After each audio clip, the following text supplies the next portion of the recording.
Good day, good evening, ladies and gentlemen. Welcome back to another Live the Fuel show. So tonight we're catching up with, I guess we're just going to go ahead and call it like a regular guest co-host because AKA my longtime author, accountability partner, fellow actual self-published author. I've lost track of how many episodes we've aired now, but we started making this a regular monthly thing. So quick refresher for the newer listeners. He and I have been at this for a couple of years for fun. Yep. While getting our books done. And then, yeah. And then he's done lots of things and I've done lots of things since. And we just decided, well, our podcasts are completely different than each other. So why not we just keep hanging out and talking? And, but anyway, professionally, ladies and gentlemen, he's author of the MaxCoders Guide to Finding Your Dream Developer Job. So hint, hint, he knows a little bit about developing, AKA coding, AKA that techie world that a lot of us take for granted and don't realize what goes into a lot of the fancy things that we depend on to this day. So without further ado, Chuck, sir, welcome back. Oh, it's good to be back. It's been a while. It has, right? Yeah. I think the last couple shows we aired, I'm actually looking at it right now. Okay, those were the European things. So before the big conference thing, then back to the conference thing in Europe. Wait, you went back again, didn't you? Yeah. Yep. Okay, so that happened since our last airing. So okay. So again, we try and catch up, ladies and gentlemen, but apparently Chuck's a world traveler nowadays. So not so much, but yeah. Are you sure? Because I feel like you are. I don't have anything else planned for a while, so okay. Well, good. Yeah, I was gonna say, hold on, here we go. I had to go back on the website here. Chuck Wood is back from Europe, and then there was that was the fun one, the bromances, and you were going to the JavaScript event and the React Summit. But yeah, so we can stop screen sharing that on the website. Yep. Why'd you go back? So yeah, I went to Amsterdam twice. Once in June, which was the JS conference, and then I went the beginning of October. Why? I was there for a Ruby on Rails conference. So what, Amsterdam's the thing now? Is that, I mean, don't be wrong. I hear great things. I hear great things. It's on my travel list. The wife says we have to go to Amsterdam at some point. I'm like, okay. Yeah. Maybe not for a Ruby on Rails conference, but. Right. Yeah, it's a cool city. I mean, I don't know. I've been there 3 times now, and I think I've seen everything in the city that I want to see. Right. So if I ever go back, boat again? No.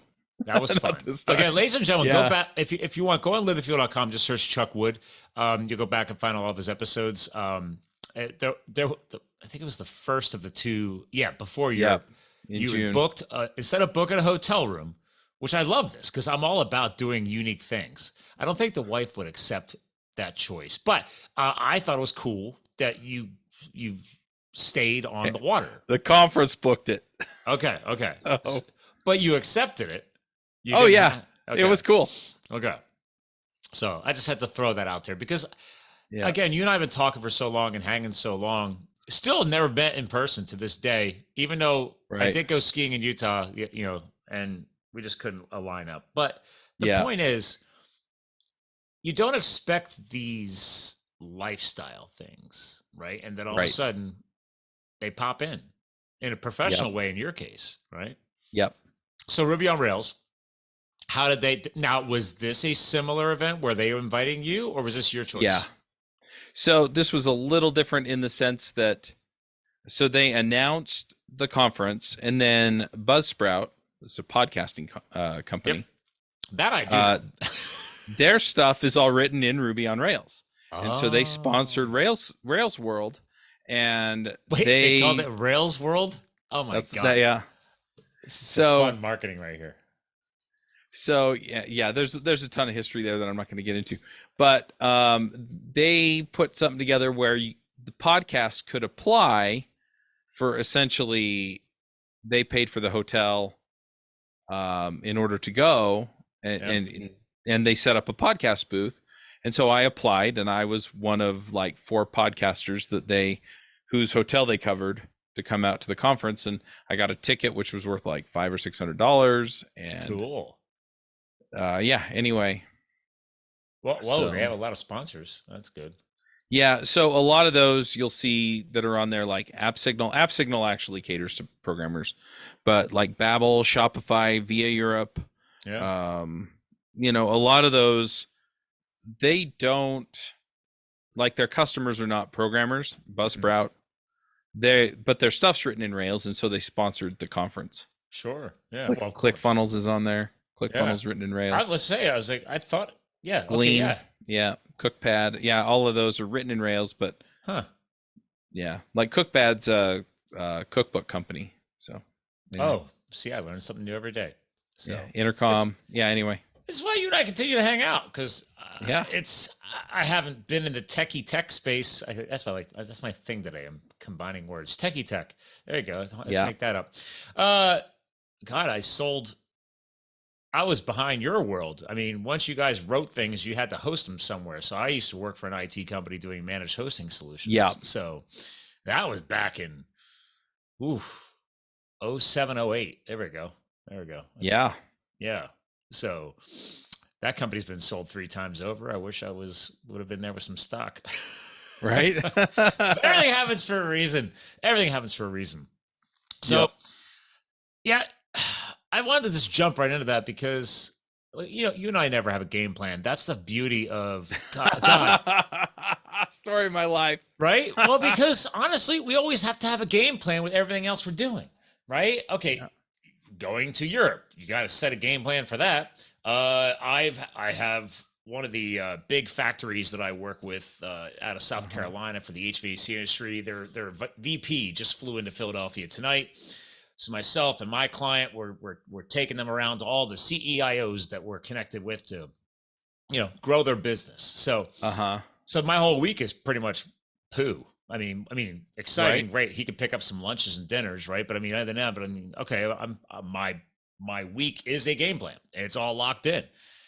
So it's good to just go off the cuff, and that's the beauty of podcasting.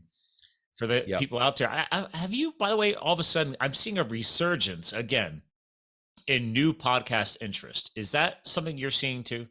Like people reaching out and saying, "Hey, man, how hard is it?" Yeah, that is literally the exact quote I got over DM 2 days ago. Hey, man, so how hard is it? And I was like, "What was it?" I was like, "Could you be more specific?" And he goes, "Podcasting." I'm like, "Oh, okay." That was the first sentence they DM'd me. I'm like, how hard is what? Are you seeing me putting up a hunting stand? Are you seeing me work out in the gym? Are you seeing me launch a website for a client? I don't know what you're talking about. Could you please be more specific? But it was podcasting. Right. So, yeah. Well, and you're talking about not having a plan.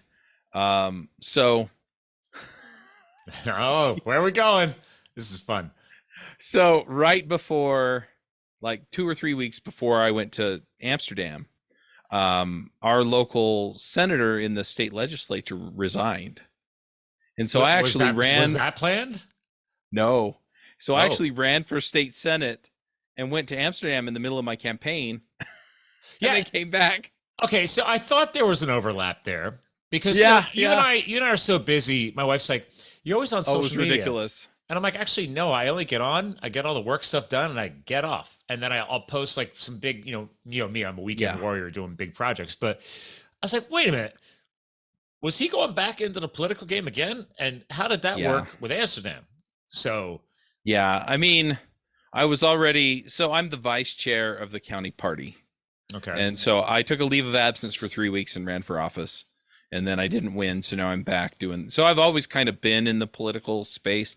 I've got people talking to me now about running for office next year, and I don't know if I have another campaign. Well, it's your second go, right? What was the last one? Third. Same office or no?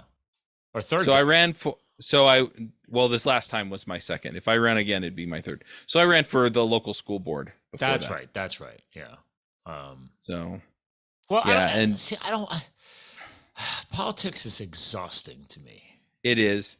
The thing is you see all the insane stuff going on, and you're like, and then you look at the people that get elected, and you're just like, I could do better than that, right? That's what got me into podcasting. Because I was like, dude, at least buy a decent microphone, people. There's your tip of the day. Right.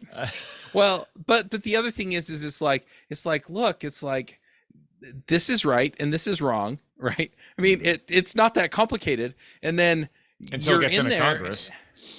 right? And so it's like, what is it about you being up there that makes it so you can't look at them and go, yeah, I'm not voting for that, Yeah. right? Yeah. Well, And the especially funny the thing is, school boards, dude, I keep seeing this stuff all over social media and the news. Like, oh, I'm glad I'm not a parent. I would be losing. oh yeah, I'd be losing my shit. the state school board in Utah, I'm going to be exceptionally kind and just say that they're a hot mess. That's fair. That's fair. They are. Oh my gosh, it's a gigantic mess. Here's my thing. Again, we never talk about politics or religion, but Yeah. we're not going that deep here. But this is all surface level. Okay, who elects the people onto the school board? It's complicated. Why is that a complicated question? Reason why I asked that is because I literally had this debate with friends of mine who have kids, and we were hanging out in front of over Halloween weekend this weekend, and as we're recording this, and yeah, fire's going right. You know, I'm like, I don't get it. Like, are they there for the children? In the end, isn't all of this infrastructure in place to protect the children? No, right? It's there to protect the people who run the system. Well, that's the problem. That's the problem. Yeah, that's the problem. But anyway, so the reason it's complicated, so there are a couple of levels to it, at least here in Utah. One is that the party nominates the candidates, but then they muddy the waters and also allow people to collect signatures to get on the primary ballot. Wait. So then the people, so the party has a say, the people have a say, right? If you don't have enough money to get your name out there in your campaign, then you can't win. And so the donors, to a certain degree, right? And so it gets messy. I mean, people, that's what pisses me off too, is like, I get it. You need money to be able to advertise and make all those annoying signs that they hardly ever take down. And then it turns into litter, and I hate litter. And it's just for me, it's just a never-ending spiral every time I'm driving my vehicle, and I travel a lot, and I'm like, oh yeah, there's more of those litter signs, and I'm like, that somebody donated money for, and they're not cheap either. So no, anyway, I should open a sign company. You'd make bank, man. Anyway, so it's actually, I don't know what the margins are on that, but anyway, it's just, and so that's kind of how that all works, and so. I don't know. Part of me wants to get things going with the local party to the point where, we're educating people and getting people involved and making a difference. I mean, so, Utah County, we're probably the reddest county in Utah. And so I don't even know this. I know everybody calls Pennsylvania, where I live, the blue state. I don't really pay attention to all that parties. I'm like, listen, just be making smart decisions. But is Utah a blue state? No. Like, and so, like, I know New York is blue and Pennsylvania's blue. I don't know. I'm like, I don't see color. Well, it just means you tend to vote Democrat instead of Republican. Right. But in Utah, we tend to elect Republicans. In Utah County, every elected official in the county is a Republican, every single one. Interesting. And so, very red county. Gotcha. Right. So the thing that's interesting is we're not spending a bunch of the party's money on these people's campaigns because none of them are close, right? Okay. And so then our job as we see it is, okay, let's talk about some of these issues. Let's talk about some of the concerns. Let's make sure that you understand, right, and are educated, and we'll bring people in to help you understand some of the other issues. And on some of these issues, right, we have it part of the platform, and so we take a side. On some of the issues, though, we're bringing people in and we're just having a conversation about it. And it's like, hey, these people are for this thing. Like one of them we did was on election systems and whether we should have one person put in one vote, or if you should be able to do ranked choice voting. And so we actually hosted a debate. I actually moderated the debate, but we didn't take a side, right? Now we all had our opinions, but we just wanted a fair airing of all of the, right? Because both sides made good points. Both sides made terrible points too. But you know, let's pause on that. That's very, very important. People are always like, oh, they say this to do that. I'm like, listen, there is, I think the word perfection should just be struck from the language. And I'm not about right, burning books and removing history, yada, yada, yada. I believe in learning from our past mistakes. But right, dude, no one makes not 100% right. of the time makes the perfect decisions. We're going to have Yep, mistakes. Yeah. yep. Well, and you look at some it more and, than others. right. Well, the other thing is you look at it and you say, you know what? This side made these couple of arguments that are really good. Yeah. And this other side made these bunch of arguments that are really good. And then you look at them and you go, you know what? The ones that are most compelling are these couple, right? And that's what's convincing me that, yeah, they're probably more right than the other side. Yeah. Well, and then there's also that matter of, well, you can only do so much shit. So it's like, okay, Yeah. great. You got your great points. We got our great points. Okay. God forbid we align on something, and let's just try and tackle these one or two things that Right. are actually realistic. And if we blow these out of the water, then great. We go back to the rest of the list and try to bring a couple more up, out of the trenches, so to speak. Right. It's like you can't tackle everything. That's true and not true. Okay. Some of these issues just become urgent, and you have to take care of them. Right, and, right. I'm saying, and some of these issues, right, but some of these issues too, you have people working their own agenda in the other areas, and so you can't just ignore them to work on the other issues that are important. Because if you do and you give up enough ground, it's a lot harder to pull it back. And so, yeah, that makes sense. And so you wind up playing a bit of a balancing act. Now, one thing that our politicians in Utah do, though, is they want to show people they're doing stuff. And so the last 2 or 3 days of the legislative session, they suspend the rules and they'll pass like 200 or 300 bills in 2 or 3 days, which is nuts because it's like, look, you haven't read them, you don't understand them, right? Some of them are probably terrific. At the federal level, we've seen this at the federal level. There's all kinds of stuff that gets snuck into an omnibus package, and so then we're going to pass all these things, and it's okay. Yeah, there are a couple of good things in there, and that's what you're selling us on, and there are a bunch of real stinkers in there that nobody wants. And anyway, and did anybody? But the other thing I found is that like 85% of the stuff that comes through is stuff that both sides basically agree on, right? Okay. And so we're fighting over the other 15%. And so, yeah, let's have a real debate, right? Maybe you're right, maybe you're wrong, But yeah, anyway, it gets really interesting. But it sounds exhausting. It is, and it's trying to follow it because they push so much crap through. I mean, well, I'll just say this then: legislative session is 45 days, so the amount of crap that they push through in 45 days, it is just impossible to stay on top of.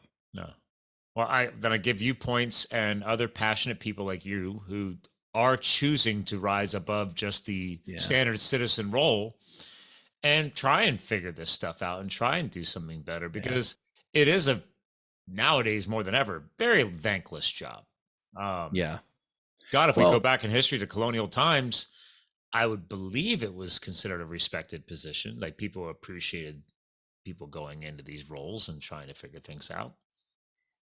Yeah, possibly. But I don't want to discount either the people who are just out there trying to live their life. Because, I mean, if you're running a business, if you're out there, contributing to the world in a way that you're good at and you get paid for, I mean, you're making a difference too. And it's, so I mean, I don't know. Sometimes I talk to people and they're like, I just feel bad that I don't have time to do it. And I'm like, well, what do you spend your time doing? Because that matters too, right? You're raising your kids and you're teaching them truth and principles, right? Yeah.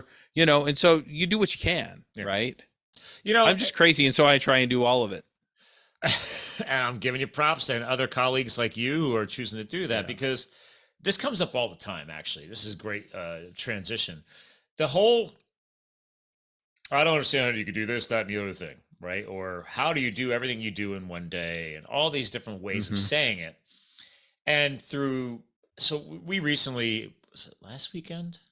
Might have been last weekend. God, time flies. I think it was last weekend.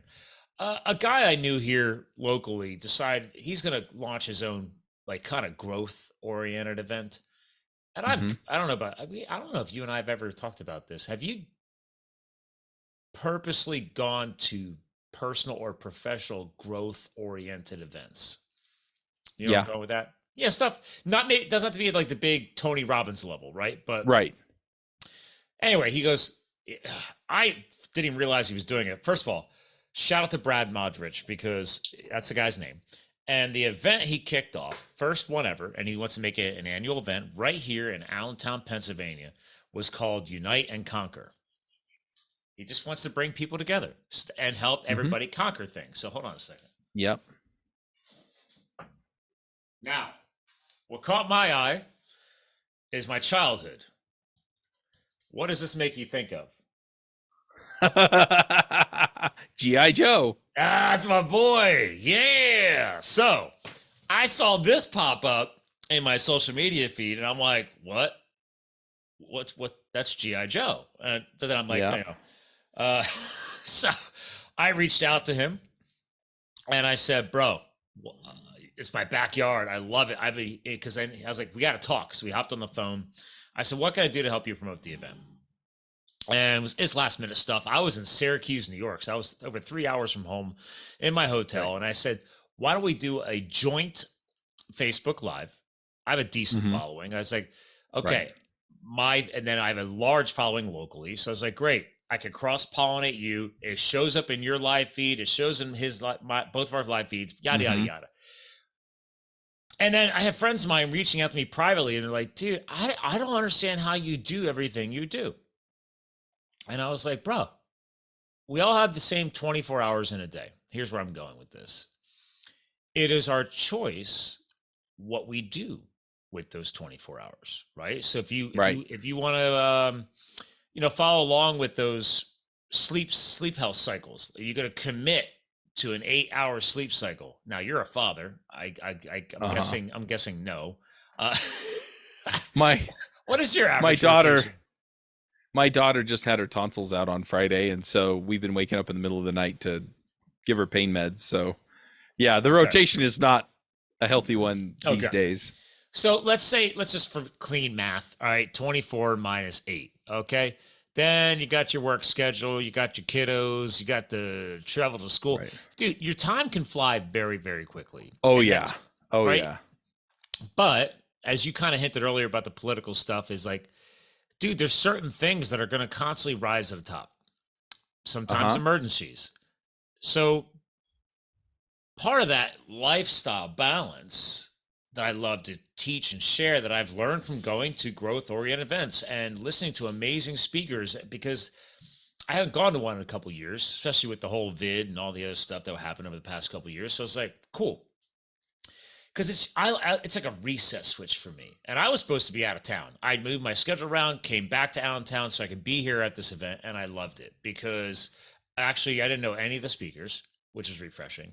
And it was just nice to have that, I don't know, kind of like jump start in your car, right? A fresh surge of voltage to bring something back to life. And because my wife doesn't do anything like that. She doesn't go to growth-oriented events, and I haven't done it in a while. And I knew it was going to be an entry-level event, and I'm not saying I'm better than Unite and Conquer. I thought it was an awesome event, and I'm going to support it every year if he's going to keep it going. But my thing is like, once you've done a few of them, it's like, okay, do I really need to go to another one?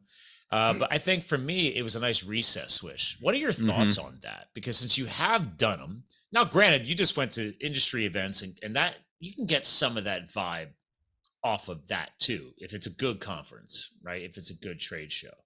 But what are your thoughts on the whole growth oriented thing? Yeah. Has it been a while for yourself? Do you also align on this whole, jump starting the car concept that I just threw at you? So I was part of a group that, we'd get together every 6 months or so and kind of do this kind of a thing. And the guy that ran the group, he would invite people in and we'd, so we do a lot of this growth stuff. If I'm being honest, I mean, a lot of the other industry stuff, not the programming industry so much, but the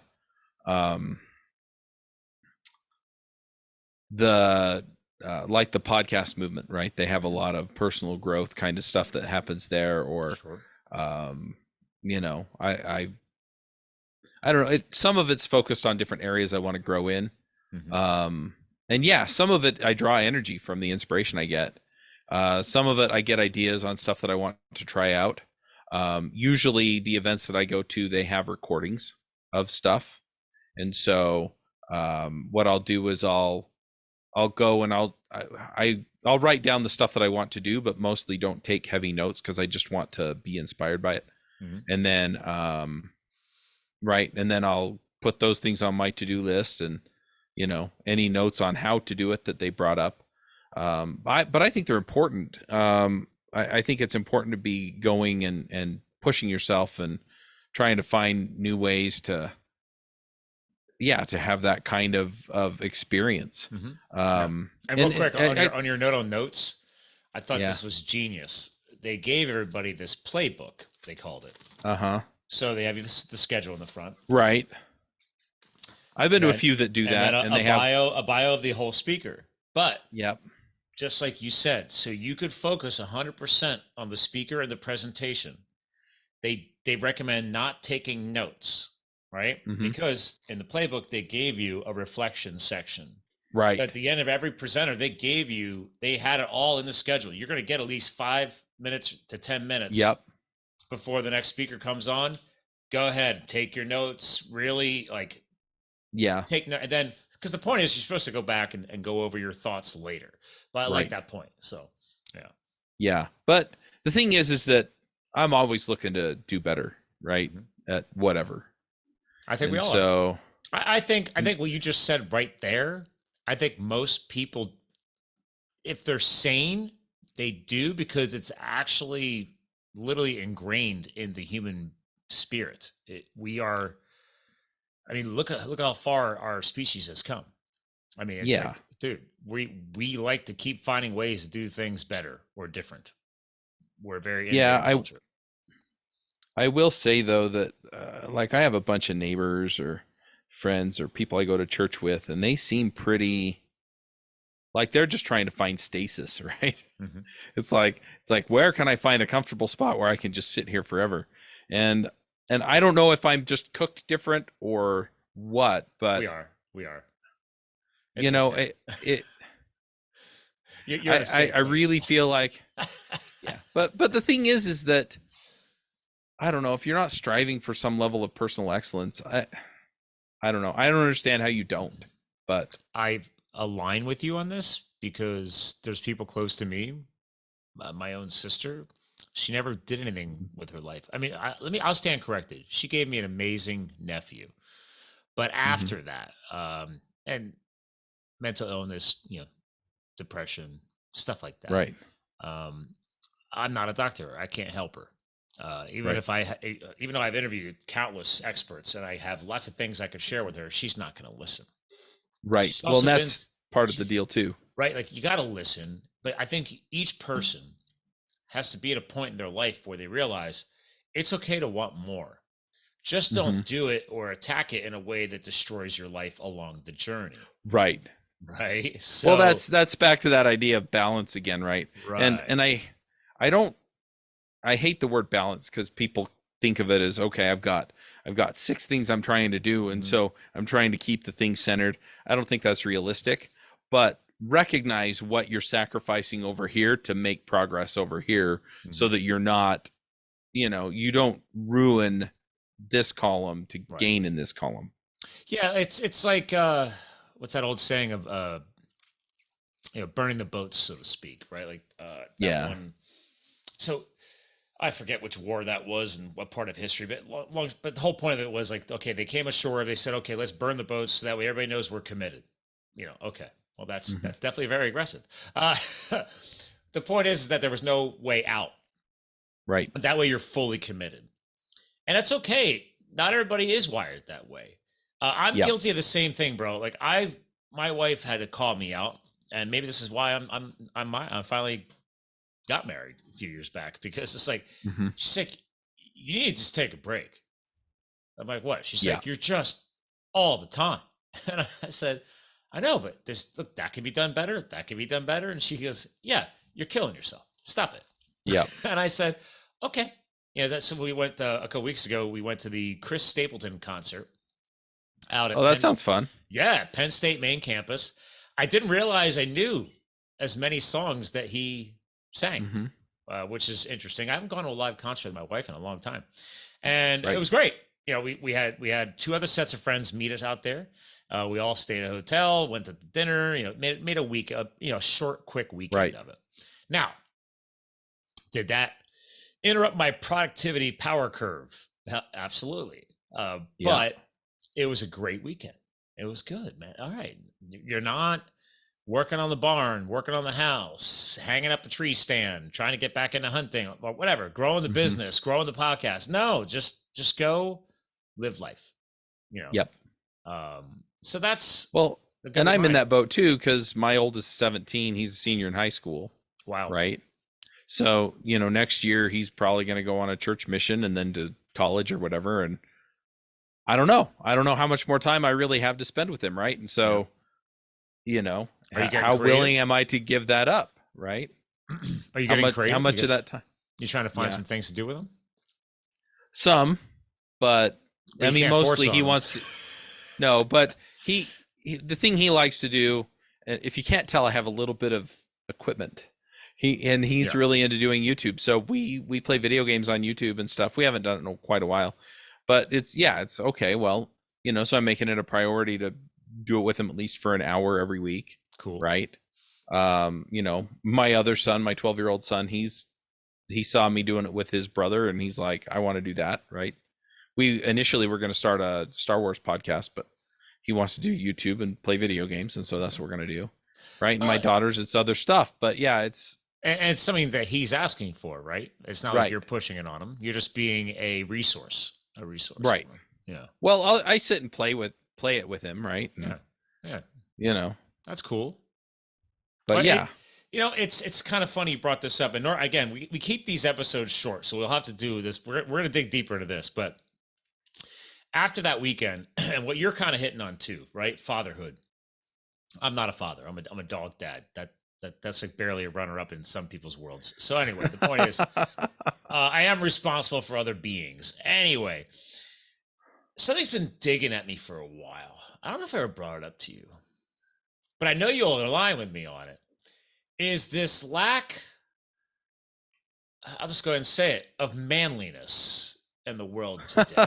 Yeah, I feel you there. Okay. Now, depending on who hears this or who talks about it, some people would like to refer to it as toxic masculinity. I love that one, by the way. If that's how you feel about it, just turn it off before I talk because I'm going to offend you, okay? Right. And I'm like, okay. So my thing is this. Why did manliness become so, I don't know, like everybody's all over the place, and I'm not getting into the trans thing or anything else. I'm just referring to, and there was a great speaker at that event.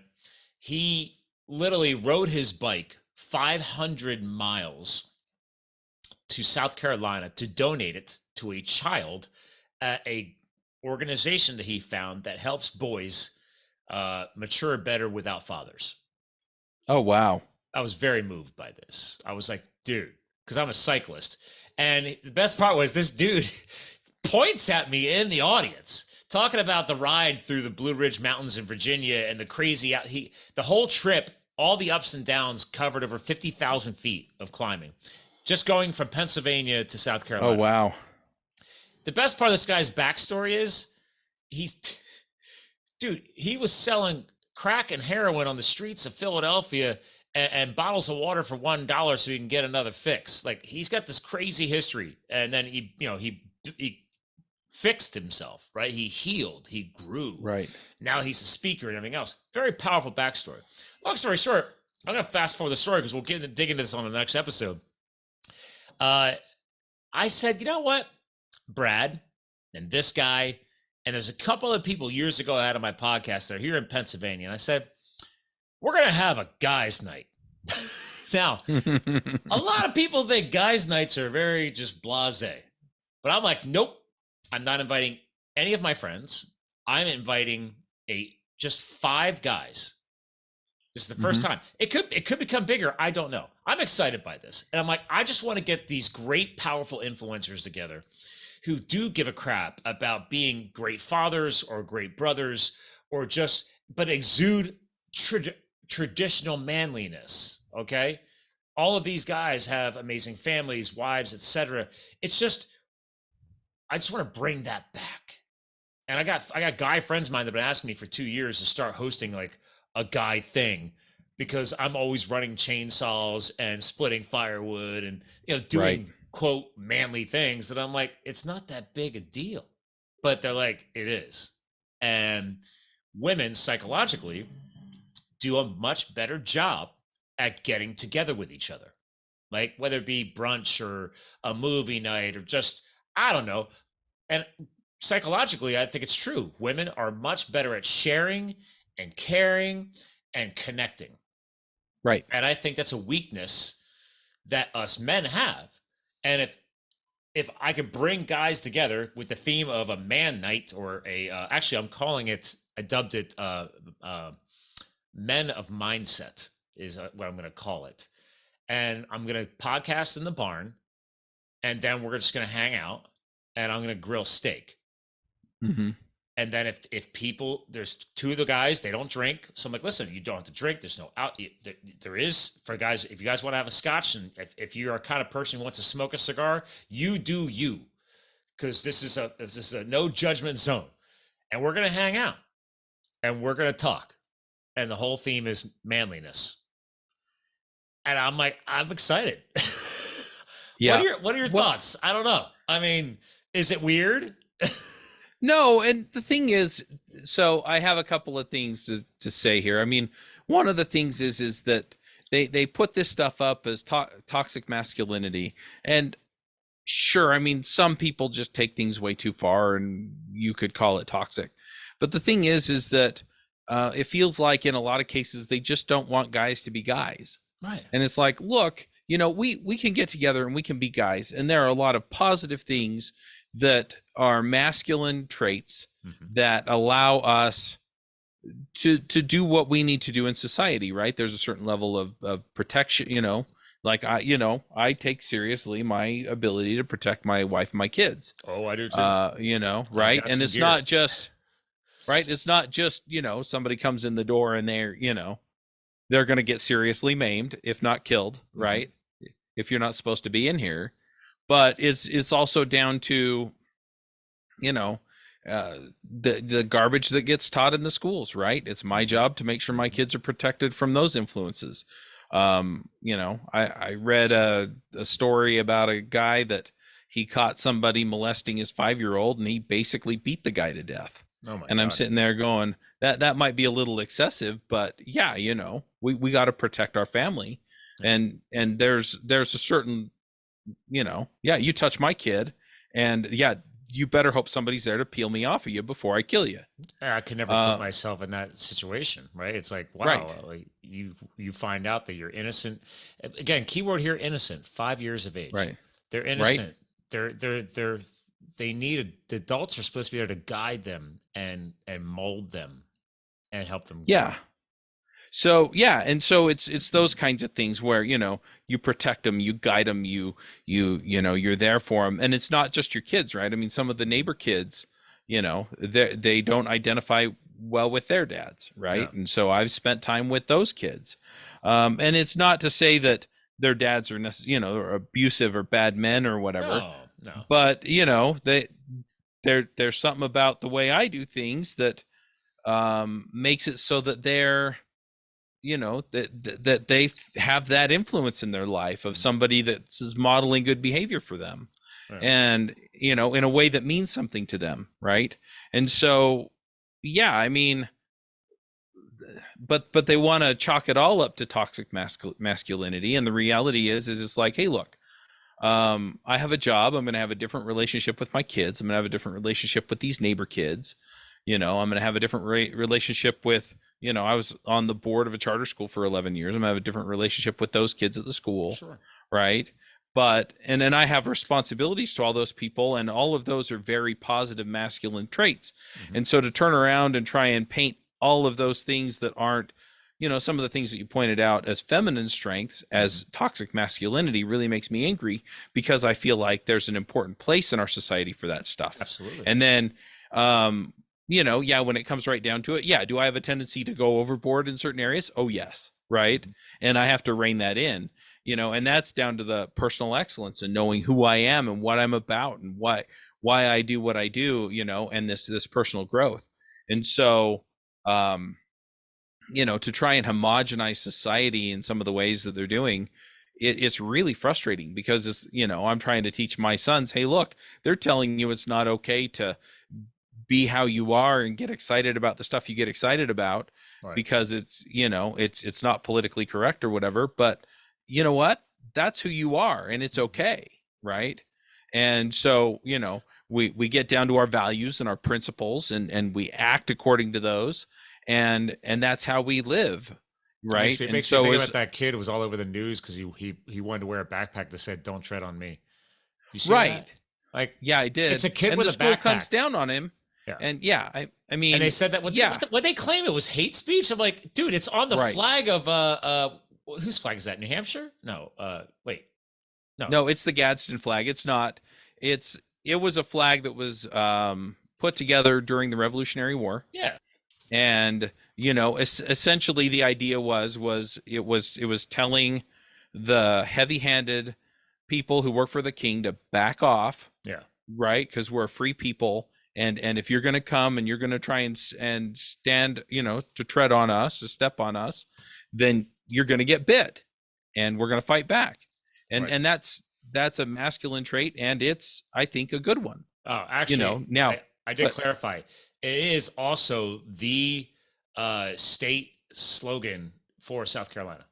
Yes. They call it a what is it? Not the slogan, but it's beneath. Anyway, it's the same thing. They took it from that. But my point is so that tendency to fight back and stand up for truth is a positive thing, right? Now, if you're going around and you're willy-nilly punching people because it makes you feel good, right?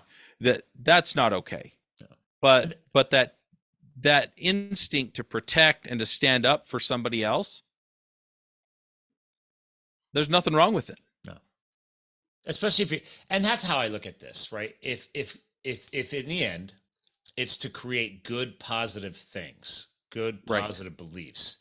That's my point. Like, that's why, like, the guys, because again, I if you were nearby, I'd invite you to this thing I'm trying to figure out.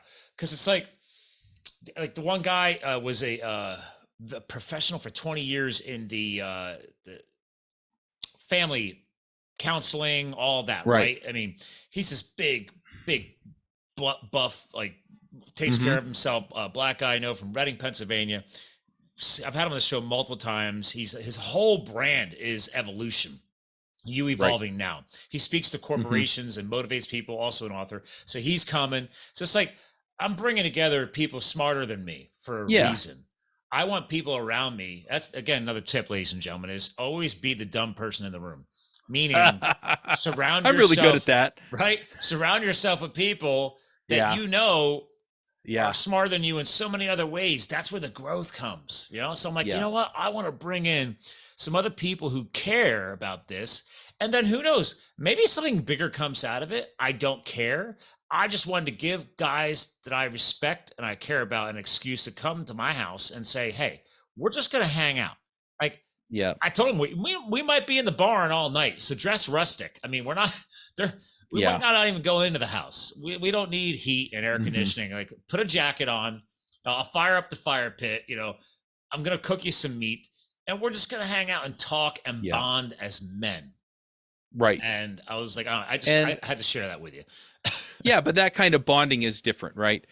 So I know a lot of people that are in the family counseling, or, the counsel couples or kids or whoever, right? And sometimes you need that sort of nurturing, hey, I'm going to feel you, you're going to feel me connection, right? That's kind of the feminine energy. And sometimes you need that male energy where it's, hey, look, I'm going to brag about something I did, and you're going to brag about something you did, and we're going to connect that way. Yeah. And then you're going to look at me and say, you could do better. Right. And sometimes that's what you need. Right. Well, and you're right. That's the more male energy. This is not going to be quote, toxic masculinity night. I guarantee you the men that I'm inviting, we will be hitting on that feminine balance of energy, because it's about creating a safe space so you can get real with yourself and other influential men that, again, like I said, I got friends of mine, just my friend circle. They're like, dude, we got to start doing something. It's just guys, man. There's guys I know, dude, I can hear it. It's screaming out of their chest. Like they need this. And well, it's a shame that 2023 and we've got guys desperate just to find a way to go hang with other guys and be real. It's really astounding. And the thing is, you know, I think some people are listening to this and they're talking about throwing tomahawks and, you know, beating their chest. The thing is hey, if they want to fire the chainsaw, I'll let them fire it up. Right. But my point is I do this with my friends, like my 2 or 3 closest friends. We get together every Wednesday night and we play board games, right? Right. But yeah, there's plenty of razzing, you know, insulting each other's manhood, whatever, right? Oh, that's but at the same time, right? But at the same time, we're also pulling for each other, right? And so when my buddy, I'm not going to go into details, but he had a pretty major issue that he had to fix in his life, almost cost him his marriage, right? And you know, and we were the ones he leaned on, right? And you know, me in particular, I just looked at him and said, "Look, I'm here for you no matter what. But it's up to you not to screw this up. And I'm not going to justify anything you do that's not okay." Right. Good on you, man. And, see, right. Those are words of wisdom. That's support. And that's support. Right. But that's the masculine way of handling it. Right. And then he went to his therapist and she was great. Right. But she helped him. Okay, here's how you kind of go deep and understand yourself. Right. The stuff that I couldn't do. Right. But I could look at him and say, don't screw this up. Right. And I'm not going to let you. Is not going to hold you accountable. Right. But I would. But if you are a close inner circle friend, right. That's what I think, and this goes for anybody, not just men, but that's what more men need. Yes. This goes back to our personal and professional growth discussion earlier in the show. Dude, who are you surrounding yourself with? Because if you don't have to have 5, 10. Dude, my inner circle of trust is very tiny. Very minimal. All these dudes that I'm inviting, none of them are in my inner circle of trust. They may one day, but my inner circle, dude, nah. You gotta spend a few years earning that level of mutual respect, because I've either helped you or both ways, right? That beautiful two-way support. Yep. And if I need it, I know any of those guys, they'll be right beside me, pointing to the top of the mountain and kicking my butt to get me up there at the same time. Yeah, man. I was gonna say, were they when you're doing board games for 75 hard, were they busting your balls for that? Because that was not an easy challenge. No. Well, I just finished phase 1. Honestly, 30 days of phase 1 was harder than 75 days of 75 hard. Yeah. And I'm doing phase 2 right after Thanksgiving. Cool. Because you have to wait 30 days between phases. Okay. So it's what? So you could test if you could hold yourself accountable, or? Yeah, basically it's either, you know, are you going to do it without because if you fail during those 30 days, there's no penalty, right? So are you going to do it just because? And it's funny because some of the stuff, like I'm not working out twice a day anymore. I just follow my regimen because I have a program that gives me workouts for my triathlon next year. And so, because I want to do a half Ironman, that's my goal next year. But, you know, so I just follow that, right? And so if there's one workout in the day, that's all I'm doing, right? But the deal is if you slack off some, are you disciplined enough when it matters to kick it back in, right? And so 30 days is enough time to really get out of the habit if you're not going to stick to it. True. And then I mean, heck, if you have an inner circle of trust, you can even put that on the assignment list. Like, hey guys, just check on me once in a great while. I'm struggling this month or something like that. I mean, heck, it was like, really, that goes back to you and I and how we connect with the books. Like when you would do a power cycle, you did a power cycle, you would bang out the half of a book in like a night or something crazy, if I remember correctly. And then I'd put in like 3 or 4 chapters. Yeah. And I'm like, you just did 4 more chapters? Like, oh man. And so it was like a whole That was how you and I got to really bond and connect. It was like, okay, all right, he's gonna rip the lid off, and then you'd fall into a no production cycle because other things are popping in. I'm like, oh, I caught up, brother. Sorry, so right. Yeah. And again, it's meant for positive results, but may involve some digging and some poking, along the journey. Yeah. But the thing is it's not, none of it was about the ego trip. It was all about the, hey, we're in this together. Let's do it. Yeah. Yeah. We got to get it done. I mean, because if you just stay on the book topic, right? It's helped you further your projects, your goals, your vision. It's helped me do the same. I am setting a goal this winter. I need to just lock down and get the audiobook finally finished, because it's like, because then the book is, to me, finished. It's just the audiobook's not up yet. I need to do that too, to be honest. Yeah. Because it's just, we know the data. We know how much more performance we're going to get out of it. It's just like, just do it, not to use an old Nike term, but well, listen, Chuck, our new format this year was to keep them shorter. Now so we ended up falling into a couple of really, really important topics. So we're almost at an hour. So yeah. Well, I definitely want to dig deeper. If we end up recording, we'll be doing this in 2 weeks. So we might have already completed this manly night before our next episode together, you and I. Yeah. So that'll be a fun, deeper dive. Even though we never set a script and we never set a goal, but I'll probably be so pumped and high off of that event. I guarantee we'll probably end up talking about that. So sounds good. Yeah, man. Well, listen, again, ladies and gentlemen, it's Top End Devs is actually his company. So if you know anybody in the development space and they're looking for guidance, looking for education, this is part of Chuck's journey, is all these years of experience, him going to conferences, him having multiple podcasts. It's also helping other developers build a better career, build a better future, find their way in the world, so to speak. What do you want to add to that to help close the show out, Chuck? Well, it's interesting because I was talking to somebody earlier today and they pointed out that the market is tough, right? The dev market has just been, it's been rough for the people that are out there, and they've kind of been coasting, got pretty comfortable. Oh, the autopilot phase. Yes. Yeah. And then all of a sudden the market's not as great, and you see stuff soften up and you see a bunch of people getting laid off.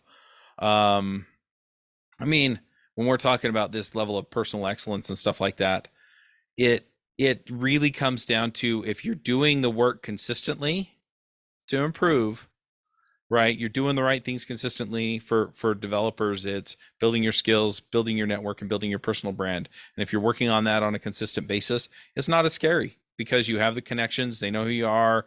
There's plenty of evidence. You know what you're doing, right? So then if you are one of the people that gets laid off or what have you, right, you can go find your next thing. You know who to go talk to. You know where that lies. People will come find you. I was talking to somebody else and they were like, well, how do you find your contracts? And I'm like, they find me, right? Mm-hmm. And it's because of these connections. It's either people I know, right? So I'll put something out and I'll be like, hey, my contract ended, and somebody I know will come find me.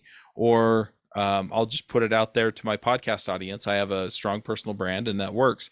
And so that's what I'm looking at. And it's the same thing, right, with this personal excellence, is if you're doing the work on a consistent basis that builds up what you need, then when the time comes, right, when whatever hard thing is coming your way comes, you're good to go, right? Because you did the work, you paid the price. And that's what I'm trying to help people do, right? I'm trying to help people, okay, do these things in your career. Here's how you figure out what skills you need to learn, right?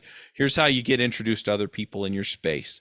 And, here's how you build your personal brand with a podcast or YouTube channel. And if you can wrap all that up, and a lot of times it doesn't take a ton of work, right? It's just consistent work. And so that's what I'm pushing. And I support you on that. Figure that out. Yeah. So that's what Top End Devs is. Yeah. The key word there you dropped tonight is consistency. Yeah. We're all going to have those ebb and flow moments where things die off on the priorities or something important popped up in, right? Because again, you can't, like you said, we don't like that balance word sometimes, but the consistency, it's okay if you didn't put something out for 2-3 weeks or a month, but then get right back on it. Get back. Yeah. Yeah. don't let your network fizzle. Yep. Keep it fresh, because maybe that one career choice, whatever, didn't work this time. Like the new doctor my wife hired for her vet practice. Mm-hmm. That girl was an intern at one point, then she was a vet tech, and then she was coming out of school, and Kristen wasn't sure if they were going to be ready for her or not. And then she stepped back up, but because she laid that groundwork early on, Yep. it was an easy hire.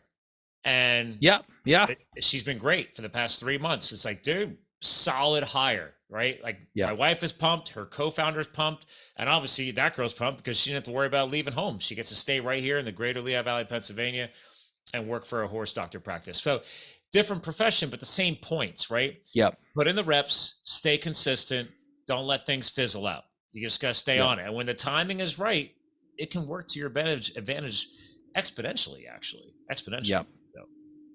Well, listen, it's been great, Chuck. Hang tight. I'll give you a proper goodbye off the air. Ladies and gentlemen, stay tuned for the next episode because it might be a little manly. And remember, you too can live the fuel, and we'll talk to you guys again soon. All right. Bye.